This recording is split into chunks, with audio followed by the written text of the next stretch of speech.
অৱশেষত মিডিয়াৰ আগত চুমি বৰাই ক'লে আচলতে তেওঁক কোনে ফচাইছে, কোনে শেষ কৰি দিলে চুমি বৰাক। বন্ধু বান্ধৱীসকল, অসমৰ জনপ্ৰিয় অভিনেত্ৰী চুমি বৰা বৰ্তমান কাৰাগাৰত। ট্ৰেডিঙৰ লগত জড়িত থকাৰ বাবে তেখেতক ডিব্ৰুগড় আৰক্ষীয়ে গ্ৰেপ্তাৰ কৰি কাৰাগাৰলৈ প্ৰেৰণ কৰে। আৰু বৰ্তমান তেখেতৰ এটা ভিডিঅ' ছ'চিয়েল মিডিয়াত খুবেই ভাইৰেল হৈ আছে।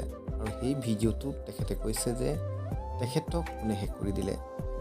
বন্ধু বান্ধৱীসকল, আপোনালোকক ভিডিঅ'টো আগবঢ়াই দিয়া আগমুহূৰ্তত আপোনালোকক জনাই দিছোঁ যে যদি আপোনালোকে ভিডিঅ'টো চাই ভাল পায়, ভিডিঅ'টো এটা লাইক কৰিবলৈ নাপাহৰিব আৰু এটা কমেণ্ট কৰি আপুনি জনাব চুমি বৰাই কোৱা কথাবোৰ আচলতে সঁচানে, আৰু ভিডিঅ'টো আপোনালোকে খুব বেছি শ্বেয়াৰো কৰি দিব।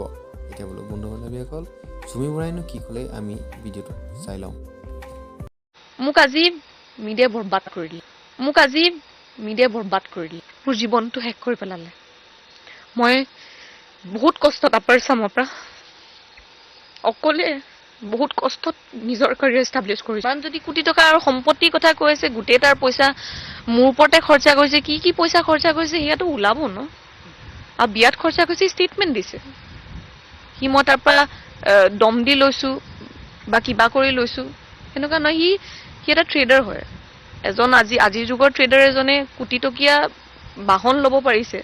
সি নিজৰ বায়েকৰ বিয়াত খৰচা কৰিছে।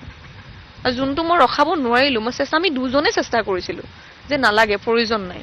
কাৰণ আমি ৰিচেপশ্যন নিজে দিছোঁ, কিন্তু তাৰ ইচ্ছা আছিল। সি জোৰ কৰিছিল, ধৰি আনিছে, বিহাৰৰ পৰা ধৰি আনিছে বুলি কৈ দিবৰ কাৰণে মই বাধ্য দিব লগা হ'ল। উপায় নাই ন। আপোনালোকৰ মানে মিডিয়া চেনেলৰ কাৰণে ক'ব লগা হ'ল। আকৌ ক'ব পৰা ধৰি আছোঁ, ক'ব পৰা ধৰি আনিছে।